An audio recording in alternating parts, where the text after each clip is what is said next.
All right, so we're going to start out with v is equal to d over t. We want to move everything to one side and leave t on the other side.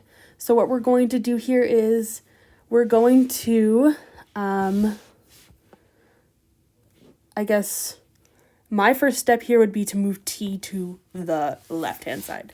Why? Because it's really hard to keep something divided by. If you remember back to math or anywhere in the past where you've learned about this, or hopefully maybe this is, I hope it's not the first time you're seeing this, but if it is, what we want to do is we want t to be by itself on one side and the rest to be on the other. And to do that, I need to get t off of that bottom because it's going to be really difficult, like I said, to have something that's divided by. It'll confuse us. We'll have to actually do flipping of things, and yeah, it's just a lot easier if we just bring that t to the top. How we do that is we do the opposite. So to move the t from the right hand side to the left, we got to do the opposite of what it is on the right hand side. And if we look at it on the right hand side, it's d divided by t. So think back, hopefully you know that the opposite of dividing is multiplying. So if it's dividing, we multiply. If it's multiplying, we divide. Okay, so you just do the opposite. And in this case, it's divided by t. So we're going to multiply it by t. And this is a balancing act. What we do to one side, we've got to do to the other. Okay, so t divided by t, that gets rid of it. But on the other side, it makes v times t. And then we still got d left on this side, okay? And remember, we want t by itself, right? So what we need to do is move this to the other side. So that's multiply, v multiplied by t. So we got to do the opposite, which is divide. So what I do is I'll divide both sides by v divided by v, it gets rid of it. So we're left with t is equal to d over v. I hope that's not too complicated to you, but I will also show you the formulas all rearranged. So I'll give you it t is equal to, v is equal to, and d is equal to, so that you don't have to rearrange, but I'm just showing you how we get there. So you don't need anything other than v is equal to d over t if you have the skills to be able to rearrange that formula. So t is equal to d over v. Now we can calculate it. So we go t is equal to our distance, which back way over here is 4 times 10 to the 7. Divided by our v, our velocity, which is 694. I keep saying velocity because it's going to actually become velocity soon. But this is where we are talking about average speed, so I shouldn't be saying velocity. It's just an automatic thing. Think of velocity and speed as being relatively the same thing. But in this case, we say average speed because it's constant. Anyway, so we got t is equal to this. We got to do our calculation. So again, if you want to do it on your phone, remember you can sort of put that sideways. You go 4e7, and I think you can do that on your calculator as well. There should be a little EE button or a 10 to the x button, and then we want to divide that by 694. Okay, so that gives us an extremely large number, but in any case, we write it down. So I got 57,636.89. I'm going to round that up. This is a time, so think about it. We got meters divided by meters. We get rid of that. We're left with seconds. So this is saying it's 57,636 seconds. If we look back at this, it says a plane flies at an average speed of this. Calculate how long it would take the plane to fly around the world. So that puts it in perspective. Yeah, okay, it is going to take a really long time for a plane to travel fully around the world. All right. So it should be right. It's always good to like double check at the very end to make sure your like your answer makes sense to what it's even asking. Because you could have like a total calculation error there and be like, yeah, it's this, but it could be like way off. Number 5 here, it says a train travels at an average speed of 6.9 meters per second for a period of 1.6 seconds. I'm seeing two numbers here. I'm seeing a meters per second and I'm seeing 160 seconds. This is going to be a time and this is going to be a speed. It's asking us to calculate the distance. So that's what we don't know. Let's do our table here. Velocity, we said our speed is 6.9 meters per second. Our distance is what we don't know. And our time is 160 seconds. Okay? This is our formula. I told you I would give you the formulas rearranged, so I'm just going to write that here for you. I will also post that. And d is equal to v times t. All right. So those are the three formulas. So when for us in this question, we're looking for distance on its own because that's what we're missing. So I'm going to use this formula. So distance is equal to velocity times time. Plug those in. Our velocity is 6.9 meters per second multiplied by our time, which is 160 seconds. And if we calculate those out, 6.9 multiplied by 160 gives me 140. Did I do that right? Yeah, I didn't do that right. Yeah, it didn't make sense to me. So I had to redo that. The answer really is 1,104. And this is a distance we're looking for. We only have meters and seconds. This is meters. Our seconds get canceled out. So we've got meters there. So our answer is 1,104 meters. Look back at our question. So we're looking at a train traveling at an average speed of 6.9 meters per second for a period of 160 seconds. So they're only they're looking at how long or how far they went within 160 seconds. So not a huge distance, just over a kilometer. Okay. It makes sense. We're not crazy out of line with that answer, so I think we're good. All right, so this moves on to our graphing. So when we are plotting or when we're looking at average speed, a way to sort of see it graphically or see it in a picture sense is on a graph. And we can plot the distance something travels versus the time required to travel that distance. So if you look at this example, it's showing you how a small object traveled over a 10-second period.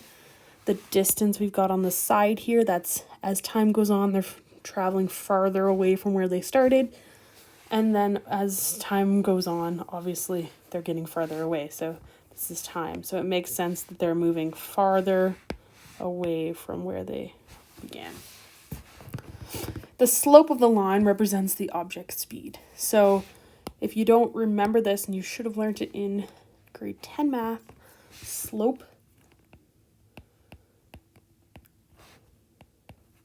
is rise over run. Not rum, run. Wow. So our rise in this case is distance and our run is time. So we've got distance over time. So if we look back at our formula, our distance over time is our speed. And that's why we can actually calculate it from our graph.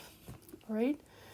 So our rise is how far up and down we go, and our run is our horizontal. So to do some practice with this, it says examine the graph to the left, which object is moving the fastest. So something that's going the fastest would be something that is, I guess, rising, going the farthest distance over time. So for here, it would be like really just the steepest line. So A would definitely be going the fastest because it made it to 100 meters in only 2 seconds, where this B took 5 seconds to make it 100 meters and C took 10 seconds to make it. Okay, so A would be the fastest. And how do we know? Because we can look at the slope of the line. Calculate the average speed of each of these objects. So there's not a whole lot of room here, but we will calculate these. So this is the formula to calculate it. The slope is our rise over run. So how we do that is we take 2 points on the y. The y is that vertical of the graph. And we take 2 points that are corresponding to that on the x. And we will minus those, then divide to find our slope. That's going to be our speed. So I'm going to show you how to do that. I just don't know where I'm going to write. Maybe I will just do A. Or I'll figure it out. All right, so for A, let's do that first line there. We've basically got to pick 2 points. And I do that right away. I'm going to do that with black. So this, I'm going to put a point there. You try and find points where they sort of cross on a line there. And I'm going to pick those 2 points. Okay. So you got to pick 2 points on the line. And like I said, excuse me. Excuse me. You got to pick 2 points there that cross on the sort of grid, because it makes it a lot easier to be able to, I guess, figure out what the number is. Because if I picked an like right here, you would be just guessing. It would be an estimate, right? So we got to pick 2 that are crossing on those grid lines, or that's a rough estimate. All right. So our 2 y's are going to go on the top, y2 minus y1, and our x's are going to go on the bottom, right? It doesn't really matter which points you put first or last, just make sure that this is 1 point and this is 1 point, okay? So our first point I'm going to do, I'm going to pick the one at the very top. So our y, right here, how we figure out the y is we just go over to here and it's at 100. So our y2 is going to be 100. And we got to look at what the, we got to look at what the x is at that point as well.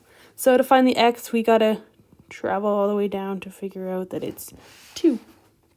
So I'm going to put that underneath, okay?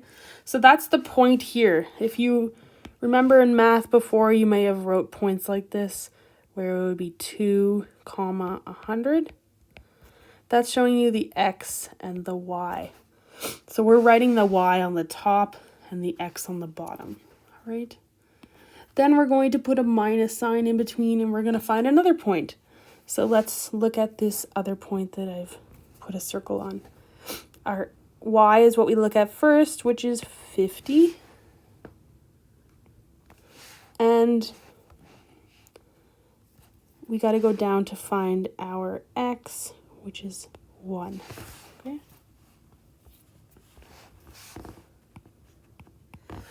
So if we calculate this out, we go 100 minus 50 is 50. Divided by 2 minus 1 is 1. And then we would have to go 50 divided by 1, which would give us 50. Our slope is going to be in meters per second. I should have done that. So these are meters and these are seconds. So this is meters over seconds. So how fast is this first object going? Well, A is going 50 meters per second. And we calculated that just by looking at the graph to figure out what it is. All right, so pretty straightforward, I hope, but using a lot of things that you have learned in the past in math class. So refreshing you on how you might do that. I'll try doing C as well. How about we'll do C and I'll just fill it in sort of like right here on the graph. So remember we're doing y2 minus y1 and x2 minus x1. Those 2's and 1's, it's just 2 different points. So we're just saying this is from point 2 and this is from point 1. Really doesn't matter which one you put where. All right, so let's pick, I always like to pick the ones that cross on the line.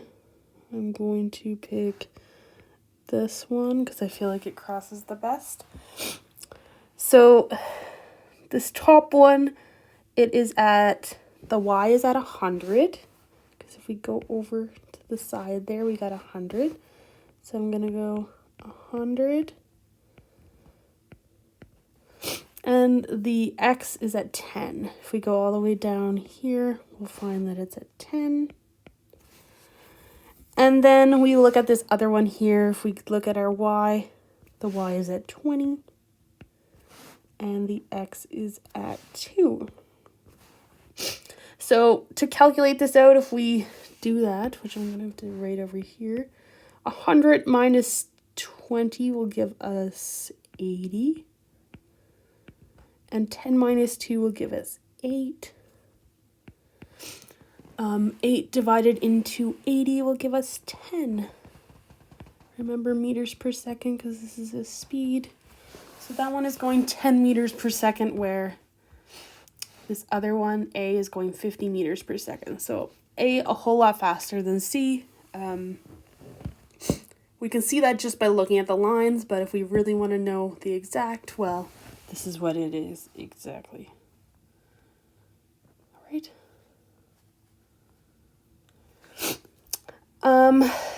The second practice problem says describe the motion of each of these objects.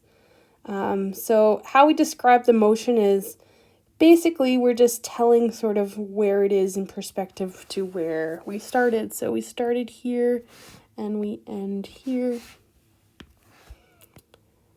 So when you're describing the motion, you really are just talking about sort of how it is compared to where we started. So A, if we're thinking about distance over time, we can talk about its speed. Well, it's going pretty a constant speed, right? Because it's a straight line. So I'm going to describe A, that's this line right here. Can you see that? This line right there. I'm going to say it's a constant speed.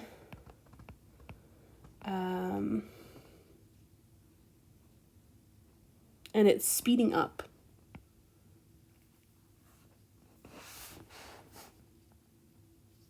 It's not speeding up, sorry. But it is moving in a constant speed in a positive direction, I guess is what I want to say. Positively.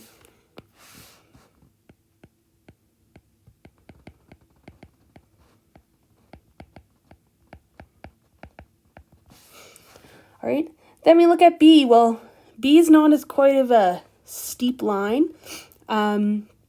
So we can say that B it's still moving, but it's slowing. It's not going quite as fast. So maybe in A, they were going 100 kilometers an hour, and now in B, they're going 50. So they slowed down, and now they're still going at constant speed.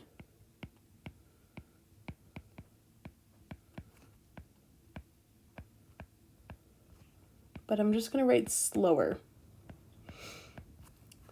So maybe on this one we should write fast because it is going pretty fast.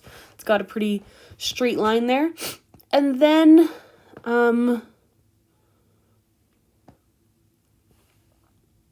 we're going to, look at that constant speed of, it's going slower but still a constant speed.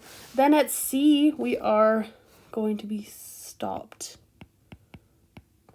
And I don't know if you can sort of wrap your head around this, but it's stopped because it's still at 20. So like for these 5 seconds, you haven't moved. Your distance hasn't changed. So your distance over time, you haven't moved, so that straight line is always going to signify someone who's not moving. And then on letter D, if you look at that, well, they're actually not speeding up at all. They're slowing down, right? They're slowing down over time to be at 0 meters per second. All right, so these like down lines would signify someone who's slowing down. And they're slowing down, again, it's a straight line, so at a constant speed.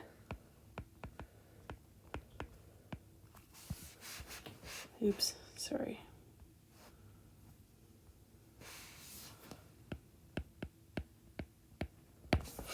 All right, so this is how you would sort of describe motion, and that's something that you need to be able to do in this class, as well as in Science 20 and 30, and physics classes that you might take. So something to really note and remember that this stuff is important, and we'll continue working off of these sort of